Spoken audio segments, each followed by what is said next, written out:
All right. Contact things and get stuff. I think they still may be out. I'm not sure. All right. Did I share this one right? Everyone see that?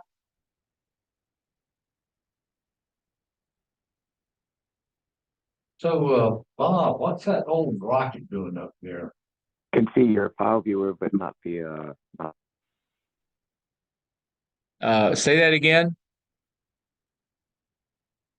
can see your file viewer, but can't see your file, can't see the actual presentation. Okay. Uh,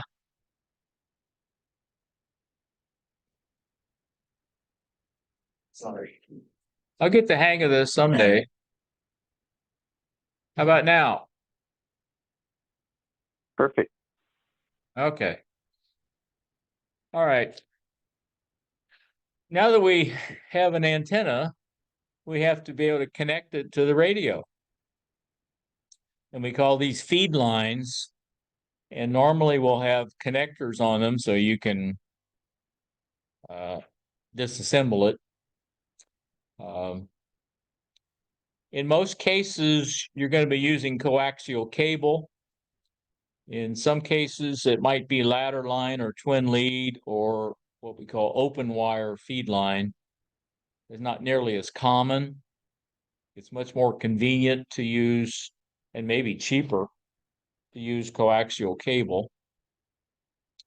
Um, you don't, they say they don't need any special tools.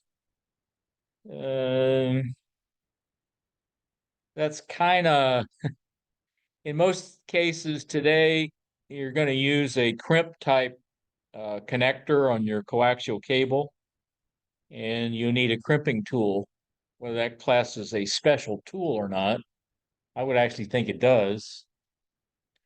But I think the reference there, because we'll talk a little bit about the other kind of coax, which is hardline, which is actually a solid copper outer conductor, like a pipe with a center conductor in it. And it does take special tools to work with that and put connectors on it because it has to be uh, not only watertight but airtight. And we're not going to really talk about how you do that. I didn't bring them. I have some sample pieces. I have no idea how you work with hardline. Have you ever done hardline, Byron? No. I just gave it to Bruce because Bruce had the tools. Oh yeah, we have a guy who has a tool for everything. And if he doesn't, and you mention it, he'll go buy one. Yeah. So the most important parameter or characteristic of a feed line is what's its impedance, which we say is the opposition of AC current flow measured in ohms. Most coaxial cable that we'll deal with is 50 ohm impedance. If you're doing video, you're going to be using 75 ohm impedance. And I'm not going to go into why one uses another. There's some history behind it, and it's kind of turns out it's the average mean of the differences, and nobody could decide, so they kind of compromised. That's why we have 50 ohms. I The like feet, 35. well, 35 is best for power transmission, but 75 was best for something, it was cheaper. So they took the square of those two and did the mean of and the average of those, and that comes out 49.9 ohms. I went through all that one time. Anyway, uh, the impedance of a coaxial cable, what we call the characteristic impedance, is what you would see if you look into an infinite length of that coaxial cable. It would appear to be 50 ohms if it was infinitely long. Didn't matter what was on the other end. You wouldn't know because it said infinity. In the real world, you have something a little shorter than infinity. So it needs to be terminated in its characteristic impedance, and it needs to be driven with its characteristic impedance. Otherwise, it doesn't behave like a say 50 ohm So this- transmission line. So this characteristic, is that like suspense, good guy, bad guy, or what type of characteristic are we talking about? It's how it appears to you. Appearances can be deceiving. Here's as a good guy or a bad guy? Yeah. Well, if you assume 50 ohms is good, yeah. Okay. So in the case of most antennas, they're not going to come out to be 50 ohms. Like a typical half wave dipole at half wavelength high is 72 or 73 ohms, assuming none of the other stuff around is really affecting it. As you lower it, the impedance will lower. If you angle the elements down like 45 degrees, it gets it down to about 50 ohms. Or if you raise them, not sure why, but it does the same thing. And the radiation pattern is almost the same. I was surprised at that, but according to the simulator, it didn't make much difference whether you slope it down or slope them up. So you could do a V or an inverted V. The radiation looked almost the same. Really? So, Goes to deal about reactance with the ground. well, yeah, the simulator doesn't do ground reaction real well. This is the free space. Yeah. Why is coaxial cable the most common feed line for amateur radio antenna systems? Can't see. Right. It requires few special installation considerations, like a crimping tool, and in most cases, a soldering iron. You know, in most cases, people buy a length that's close to what they want. Has connectors already on it. Yeah. Right. Well, and that's the thing I'll talk about a little bit. Whether or not you ever will be doing your own cables and putting connectors on them would kind of depend on how often you want to, do it. The case there is a kit that has a crimping tool and what I call a circumcision tool to strip the cable and some other stuff, and it's about $100. A PL259 connector, a good one from like DX Engineering, is probably $3. If you buy a coaxial cable already made, they're going to charge you probably $20 for the two connectors they put on. So, if you only do it once or twice, it wouldn't be worth investing in the tools to do it. If you make a lot of cables, like I've been doing lately, I'm probably going to get my money's worth out of that $100 kit. So on that point, the type N is better for outside, no? Type N is 3 times more expensive. Okay. But it's sealed. It has a seal. They claim it's moisture resistant, not water resistant. Seriously, you remember last week, I explained it with my younger day that put an antenna up on a roof of a building and to get cellular, I put in basically a cellular repeater in the building. And I pointed like a Yagi antenna similar to that, at the cell tower, and then we put a repeater and we spread out antennas in the building. And I use any antennas, but then I also wrapped them with Oh yeah, rubber. yeah. You definitely need to do that, even for an Rubber N. The The PL259, which they call a VHF connector, kind of tops out about 300 megahertz because of the dimensions and stuff at the higher frequencies. Then it's no longer a good match. End connectors go up to a gigahertz, I think, something like that, maybe a couple. Beyond that, you're kind of into probably waveguides and stuff anyway. So you're not necessarily using coaxial cable. So, I mean, if you can afford it, end connectors are better. On a slightly different note, you guys put antennas on your roof, you need to have some kind of lightning suppression, right? You guys cover that as well. We do in the safety section, and I was going to bring one and I walked off and forgot that too.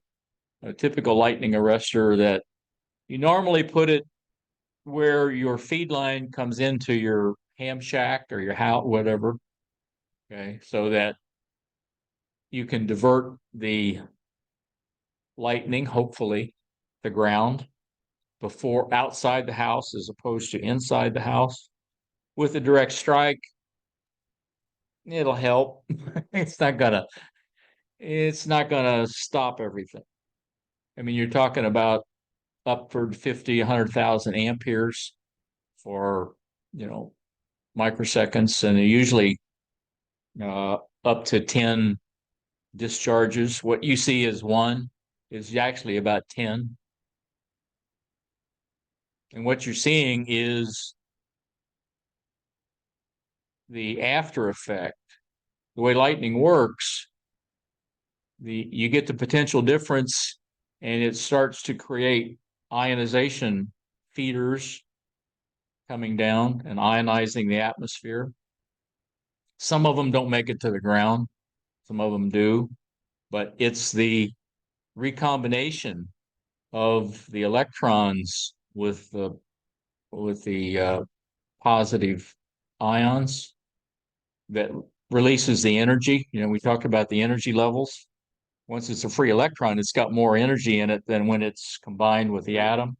When you release that energy back, when they recombine, it's light and heat, and that's what you see is the recombination. It's already you don't see the part coming down, you see it kind of going back up.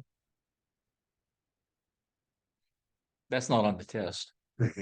So the ground rod at your house, and then your little lightning arrestor on the ground rod, and your coax going through that lightning arrestor. Yeah. And you can put the like you said, the lightning arrestor before it actually enters the house. If you put it right at the ground rod. In a lot of cases, if you have some kind of mast, you can put it at the base of the mast where you want to have a ground rod anyway, and do it right there. And assuming you don't have a long distance from there to your house. If you're nuclear Dave Lorette, you have your antenna tower or mast out a little bit away from your shack. You come down to a ground rod with a lightning arrestor. Then you come over to the house with another ground rod and another lightning arrestor. And then you come in the shack with a ground bus bar with another lightning arrestor. Yeah. And you use the biggest ground cable, like double lock, triple lock cable. Right. Of course, he does things, for the Space Force, and Yeah. we don't call him Nuclear Dave for nothing. Right. Well, he's a military, so yeah, they do things different. But for instance, the KSC club, their ham shack, everything is in connectors. Yeah. If you buy European spec equipment, it's easier to get in connectors on the equipment for VHF. A lot of US spec equipment just has the regular VHF connecting VL 259s, yeah. 239. Okay, so what is impedance? We've talked about that before. Opposition of AC current flow. AC current flow. Resistance is opposition to AC. all. Oh, right, that's correct.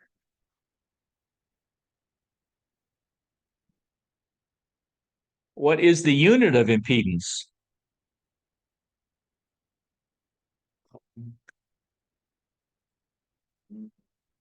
These are all scientists. Volta, ampere, coulomb, ohm. I'm gonna go with ohm. There we go. Okay. Yeah, I know what the other two are. I don't know what Coulomb is. The ohm, after I forgot his first name. We'll call him Billy. Yeah, Billy Ohm. Billy, come on, You know, come on, Billy. I had a college friend. He was actually my best man, Billy Ohm. Nice. Uh, okay, we did that. So we know the volt is potential, named after Volta, and ampere is for current, and coulombs per second, named after the French guy Ampere, and coulomb. Forgot what nationality he was. I don't think he was French, but he's the one that did all this research with charges. So charge is named after him, and we do it in coulombs. Okay, so is this a takeaway or no? So, okay. We normally use 50 ohm coaxial cable. And if you buy a radio transceiver, I don't think I've ever seen one that wasn't a 50 ohm output with a PL259 connector on it. Find the old enough one, probably will. Yeah, maybe. Anything modern is going to be for HF. It's going to have a PL259 VHF connector on it to be 50 ohm source impedance. So it's expecting to see a 50 ohm antenna and feed line. On the exam, they talk about RG58 and RG213. 58 is a approximately 1/4 inch diameter coaxial cable, where the 213 is 1/2 inch. So it's obviously low. The 213 is lower loss than the 58. The 58 is actually now we have RG8X, which is the same size. It's a little more flexible. It's a little less loss. That's probably what most people use for connecting cables in your shack because they're easier to deal with than when you're trying to deal with 1/2 inch coaxial cable, which is kind of stiff. And I've got a piece laying there somewhere, and that's Ultraflex, and that's still, see how stiff that Oh, is. yeah. Oh, yeah, there.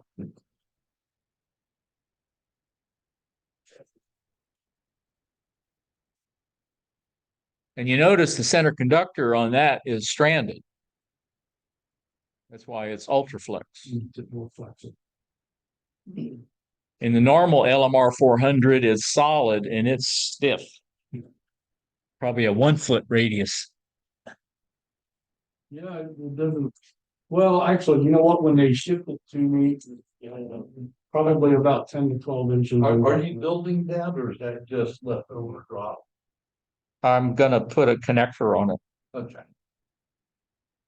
So your coax That's has, why I already stripped one end. It's kind of like the baking shows. You know, they show you how to make it and then they take one out of the oven. yep. So coax has 2 bending radiuses. One is for permanent installation, you're gonna bend it one time and leave it. And the other is for repeated bending. So if you're buying coax, you might want to consider that when you buy it. And it also is determined by the type of insulation. Yeah. If it's a foam insulation, it doesn't stand up well to multiple bends because the foam doesn't really keep it centered. So if you bend it too much or too often, you can actually displace the center conductor where it's very close to one side and kind of messes up the impedance. I used Helix once and it was, you couldn't bend it very well. No, that's hard, what we call hard line. Yeah, one type. Takes special tools. Of course, it was for the different working this stuff. But that's what you use for typically repeaters going to your antenna. You know, for 70 centimeters and up. There's a chart showing. UHF and VHF. The longer you run is, the more you're gonna want to use the LMR 400. At those higher frequencies, the RG58 is not gonna work for more than a few feet. Right. You're gonna lose weight. And you can see that on this chart. Yeah. We have RG58 down here. And you can see at, well, 70 centimeters, which is for your handy talkie, you're going to be operating either at 2 meters or 70 centimeters. Okay, so you can see that on 70 centimeters, you got basically 10 dB of loss per 100 feet. If you go to LMR 400, you're 2.7. So it's 1/3 the loss in dB. I'm guessing it's expensive though. Well, Yeah. yes, it's about $2 a foot. Yeah, that's expensive. Especially if you got, you got a long run. Yes. So Did anybody tell you that ham radio was cheap? it's cheaper than the fish with the boat. Yes. You get sucked in by this little valve phone. Right, for $20. Yeah, you're sucked in by this, and then all of a sudden you get slapped by that. Oh yeah, and you need all this stuff if you want to do something other than talk to somebody a mile away. I didn't tell you how I got sucked in yesterday Oh, really? at Hamcation. Yeah. What'd you get?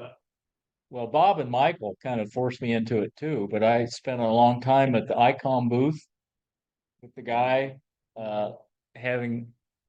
explaining to me 7610? why the 7610 was 3 times better than a 7300, There you go. and he convinced me. Good for you. Good for the salesman. Is the couch comfortable? Huh? Is the couch comfortable? I did it on my business credit card Oh, okay. So your wife won't find out for a while? till the package comes Yeah. on Monday or Tuesday. I was thinking of going there tomorrow. Is that anybody can go? I guess, right? Yeah, Yeah. well, it's $25. Yeah. You can still go this afternoon, although I think they close at 5. Yeah. It's so- 5. Yeah, it's a waste of time today. But if I Yeah. went tomorrow morning, The thing that's nice about going tomorrow, They might have stuff they want to get rid of. they might have stuff they want to get rid of, and then they give away all the stuff that people didn't pick up or whatever.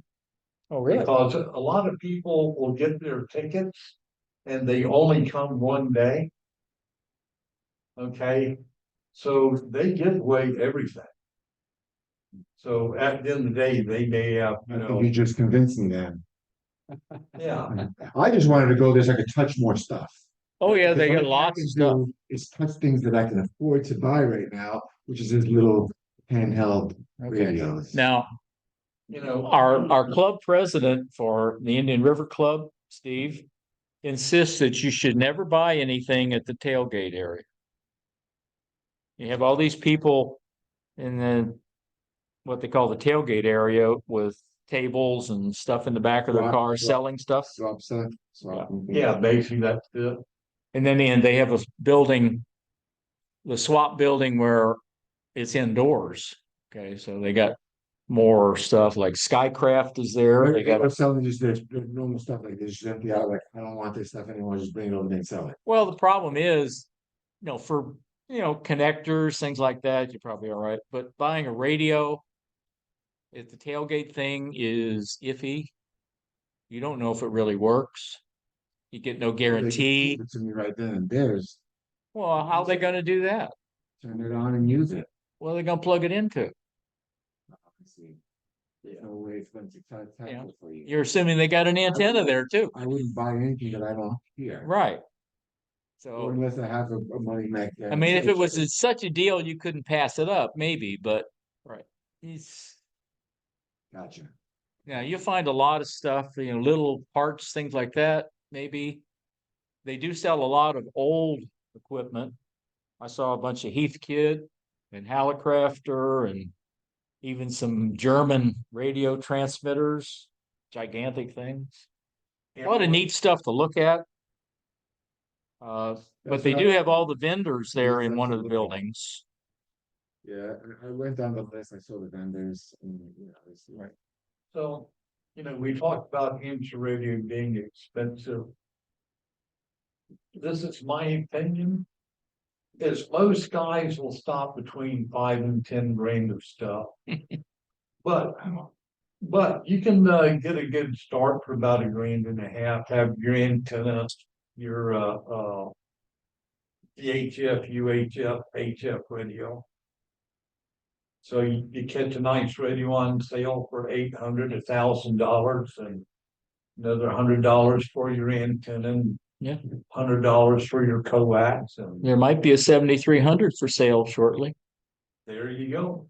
And 7300 is a very popular radio, a good I radio. see that online all the time, the Icon 7300, says you one that It's the starter entry level radio. Right now, it's probably the most popular radio.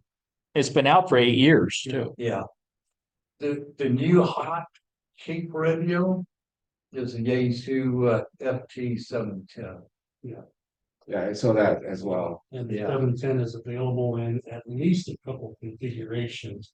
Yeah. They've got one that's the 710 field, which does not have the external speaker. And then they got the FT 710. I can't remember the other designation. And AESS, and that one's got the external side speaker. Yeah. So There was one of those for sale last week from a member of the P-Cars Club for 800. The AES. About $1,000, I think. Yeah. yeah, and with that speaker, the external speaker, you can actually set it up for a pseudo stereo. Because one speaker is full range, the other speaker is not, so you set up the speaker on top of the radio to act like a subwoofer. And then you set up the side speaker to act like a full range speaker. Hmm. And that actually improves intelligibility is one of the things I was. Okay, we better get back. This is a good conversation though. This is Um, the stuff I like, is the main thing in this chart is because they're gonna want you to know the difference between RG 213 and RG 58 as far as losses. Not the specific, but the relative amounts. So you can see that 213 is obviously not as good as LMR 400, but it's a whole lot better than RG 58. So what's the most common impedance of coaxial cables used in amateur radio?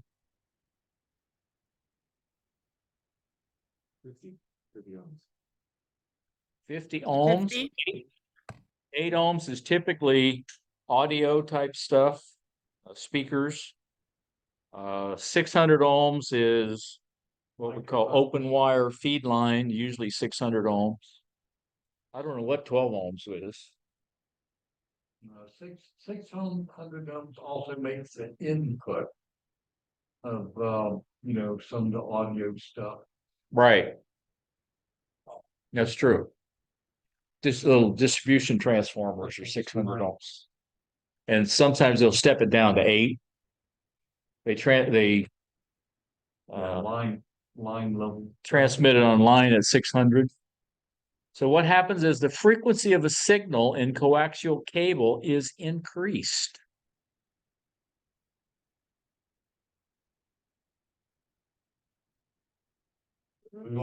loss increases. Right. Doggy. It does not change the characteristic impedance. That's one of the things when the characteristic impedance is frequency independent. a black hat impedance, it's a black hat impedance at the other end. So the loss increases as the frequency goes up in a coaxial cable. What is the difference between RG58 and RG213 coaxial cable?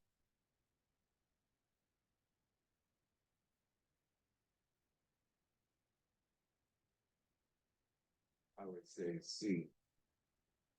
You would be correct. Charlie. There's definitely a difference between the two, so A is wrong. RG58 does not have two shields, at least any I've ever dealt with. 213 has less loss at a given frequency, 2 to 3 times less. And RG58 cannot handle higher power than 213. It's just the opposite. 213 probably handles full 1500 watts. RG58, I'm not sure it even does 800 watts. All I know is it handles the 20 watts I have. 8X will do 800 watts. I don't know about 58. Okay, so we tend to use RG58, and I would say 8X now. I'm not sure why they haven't updated this to 8X. But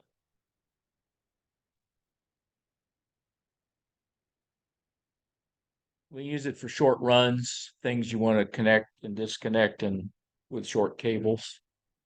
A smaller diameter cable that's pretty good on loss at the QRT people. Yeah, there's a couple. I don't know if I had them in that chart, but Yeah, there's some of the Teflon coated stuff where you actually see the braid. It's not cheap. yeah. I don't remember the Like number. Boutique, the messy polony or whatever it I is. think it's 316 is one of them. Anyway,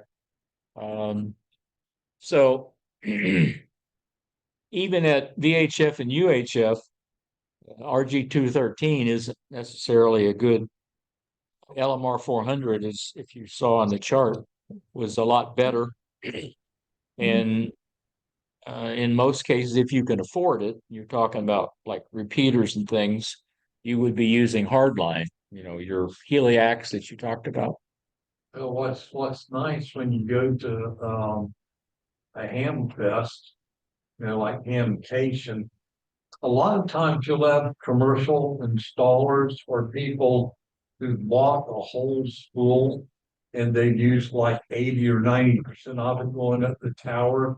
And they've got a 50-foot drop, a 30-foot drop, a 100-foot drop that they're, selling for fairly cheap. So you can see that sometimes. And like I said, most repeaters are normally going to use hardline. And in a lot of cases, you try to get the repeater up closer to the antenna. Like in the case of the NASA one. Oh, awesome. Thanks, sweetie. And it has like a little protective cover. I like the orange. I know. That's sweet. Yep. Thanks. Um, I see the repeater is up 500 feet on top of the VAB, and the antenna is 30 feet above it. So they only have a 30-foot run of hardline. So the IC 710, which is a gigahertz radio, 1.2 gig or whatever it is. The control head looks like an IC 705, but the radio is up on the tower. Yeah. So Which of the following types of feed line has the lowest loss at VHF and UHF? So this is kind of tricky for me because I would automatically say 50 ohm, but they're air insulated because I remember playing with that heliax has air in it. Yeah, Because it was like, it had like. that's the lowest loss is air insulated hardline. I wish I said 50 ohm though. That's all. The only reason why I said it's tricky because it looks like when I say 50, actually- I know because I physically played with it. There's air in there. Yeah, of the choices, that is the best answer. But parallel feed line would probably have lower loss. But that's, well, that's not on there though. Yeah, it's not on. See, a lot of times the answer, the choice isn't the best answer, but you have to pick the best of the choices they give. But in this case, air insulated hardline Yeah. is going to be Yeah. the best for, The parallel line, the ladder line. That stuff is, the best line to use, but it's, you gotta take a lot more time to work it in correctly when you install it. Yeah, it was pretty cool working with it. When I first cut it open, I looked at them. That's weird. and you saw a little plastic spiral in there. Yeah, Keep it's it spiral separated. so that the semiconductor doesn't touch the outside. Right. It does flex a little bit. You can bend it, Yeah, it's got corrugation, but it's- you have to be able to bend it, but but it's hard to like Really you hard. can't, you'll break it. And then cutting it and like putting the connectors up well, it's there, copper pipe. and all that was hard, not easy. Although I think I have a piece where it's aluminum on the outside. Yeah, it's hard. It's hard on the outside. So there's no Yeah. shield. It's just hard, and then there's a semiconductor, like the white little insulator, but it's like more like, there's air. So it's like I don't know how to describe it, but it's like little plastic things between the outer conductor and the semiconductor. Right. that So it there's doesn't just a touch. little spiral plastic separator. So Yeah. it's mostly air. They're mostly air, exactly. Now they do have some that's filled with foam and it's higher loss. Let's see. So some of the losses are due to water intrusion, particularly if it's one of the foam dielectrics. Okay, if it gets water in it, it gets dispersed in the foam and it changes the dielectric. So it will change the impedance of the cable. And in fact, it can also cause it to arc over internally when you're doing high power. If you're running a very high signal to wave ratio where you're not matched at the antenna, so you're getting a big reflection coming back, that can cause additional heating in the cable because you've got current up and current back, and maybe back up again until it totally dissipates as heat. So that's going to heat up the coax and can cause it to fail sooner than it should. And then if you've got multiple connectors, every connector has got a little bit of loss. The good connectors like type N are supposed to be, I think, less than 1/10 of a dB. But you put 10 of them in the line, you got a dB. Like I said, that's 20% loss. So which of the following is a source of loss in coaxial feed line?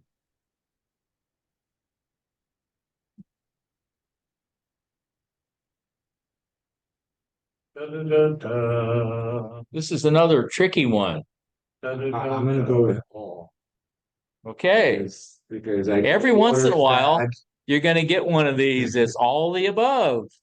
No water is bad. Water intrusion, high SWR, lines. and a lot of connectors. Yeah, a lot connected. Let's see. Oh,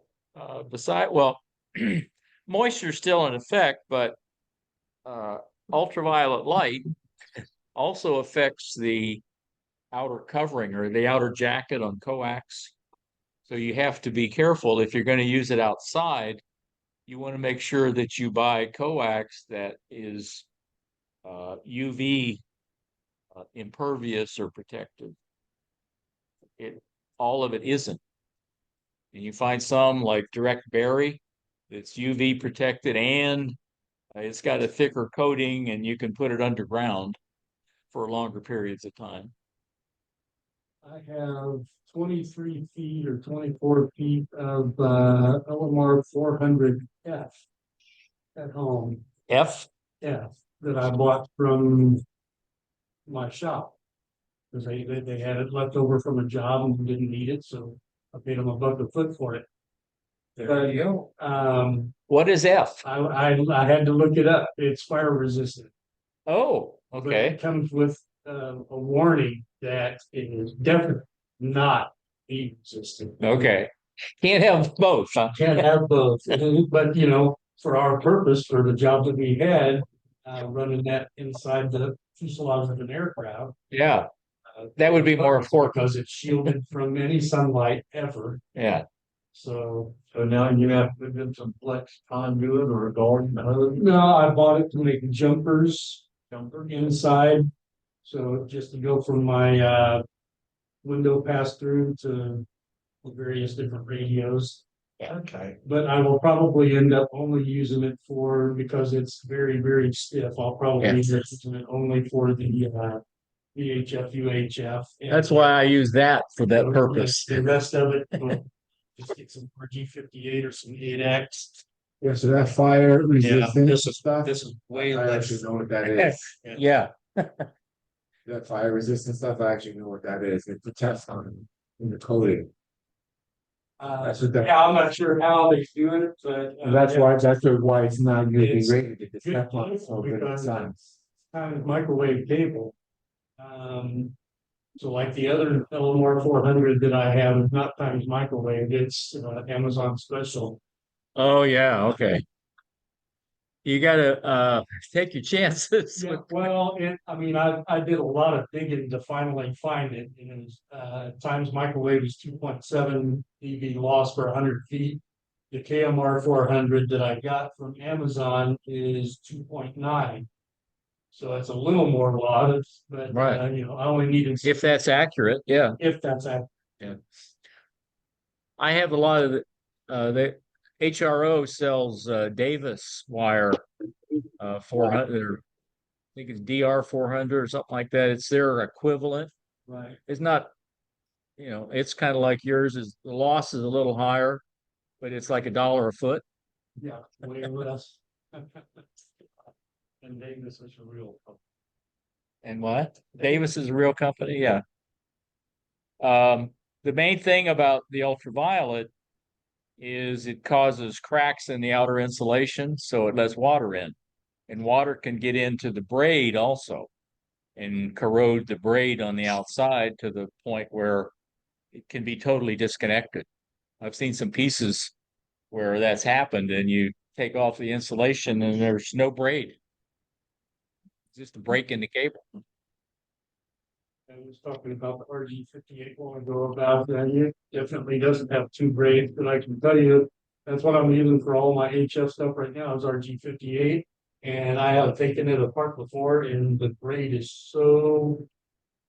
I mean, most of the stuff that I work with at work, when you take it off, when you strip off the outer shield, your braid is dense. You know, there's no spaces between it, but on that RG58 that I have, you can see right through it. It is cheaping out then because Yeah. back in the old days, it was very popular use in networking, my role. To use RG58. It used to be dense. Yeah. It used to be actually pretty tough to get. We used to have to use tools to Yeah, unbraid it so that we could put a connector on there. this was cable that I got. Hey, Dave, from the bro. Mobile install cable that I ended up not using jacks, the ends for. I cut the ends off and made jumpers out of it. Okay, so which of the following causes failure of coaxial cables?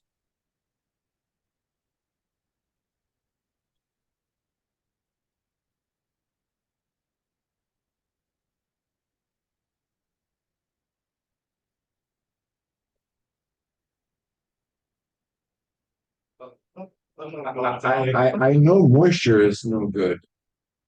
Right? And the flux wouldn't be in the cable, it'd be on the connector. Right, so I'm gonna go moisture. Okay. I think we got a winner. Moisture contamination is the major cause. And even on the hard line, if if it's not sealed and water gets in, even on the air insulated, it's going to affect the effective dielectric. Because now instead of air, you got air and water, and if you get enough water, it'll even short it out. Why should the outer jacket of coaxial cable be resistant to ultraviolet light? Otherwise, it's called UV. That's the ionizing radiation that will cause cellular damage. And I like A, that's really, I want to go with D though. Right, because it's damaged the jacket. yeah, you don't always listen to Byron. I'm gonna go with Bill. Yeah, Ultraviolet light can damage the jacket and allow water to enter the cable. And if it's foam insulation, it not only affects the braid, but then it gets into the foam. If it's solid polyethylene, it's only going to affect the braid. What is a disadvantage of air core coaxial cable when compared to foam or dielectric types? That's weird wording. Foam or dielectric. Foam is a dielectric. Well, there's others, tough part. Yeah, I know, but the way they worded the question's a little odd. Yeah, this is also a hard one. I'm gonna go with B, the freezing temperatures. But C, I think the BC, because I know it's really difficult to get those damn connectors on there. If you do that wrong, water's gonna get in there.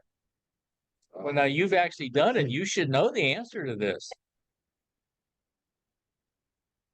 Well, I can eliminate A and B right off the bat. Yeah, I don't like A or B. But C, I know if I put that connector on, water gets in there, so I know that. But then with the freezing temperature, depending on how cold it is, the air, I don't know. I mean, I guess I'll go with C because yeah, air isn't gonna freeze, but you gotta, whoa. Yeah. well, I mean, 20 it was volts or just, for something. me, it was just the expansion and contraction of the if it was totally sealed, if you got it cold enough, in theory, it could collapse the cable. That's but what I was thinking. I don't think it can get that cold.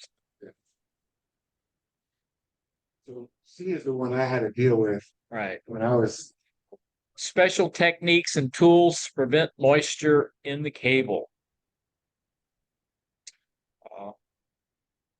I guess I'm gonna have to find out more about doing hard line sometime. Yeah, Chris told me some one time, like, if I remember correctly, Good, how are you? My wife will be here, but I'll go ahead and get the appetizers in. oh, some hard line had a moisture. We try the So there were breaded pickles, two ways to deal pulled with shrimp. early. She will want a water with lemon, and I'll have a glass of Chardonnay. With water, drips out on its own. Or the better squeeze is to pump dry air. Right. And have it carry out the moisture where leak is at. That's what we do at the Space Center for long underground runs. Yeah. It's got actually, I think they're doing nitrogen. Nitrogen, Yeah. okay. 70% nitrogen, 100% nitrogen. You just don't want to be breathing it Yeah, without unless you're in Alabama. yeah. Do you think nitrogen is okay? Because we breathe it all the time. Because it's part of the atmosphere. But 100% nitrogen in a minute you're dead. Yeah. It's called suffocation. And it's The heavier. last 3 minutes, Well, maybe. 3 minutes without air, without oxygen. Yeah, we've lost people going down in things where there was nitrogen and didn't make it back out. Well, it depends on what other, because I was a firefighter in one of my lives also. Depending on, so go and breathe, you can actually just take one gulp of, I forgot what the numbers were, it's been a while, but one gulp of carbon and die because you can't, your body can't take that much it's literally it's not lack of oxygen, it's how much carbon you just concentrate. It's too toxic and you just take one bit and fall down and just be dead. And it's over for you. With no coming back from that. Okay, so we learned about impedance with the opposition to current flow. We should have already known that. Thank you. We do it in ohms. Okay, Normally use coax for feed lines. 50 ohm in amateur radio is the most common one.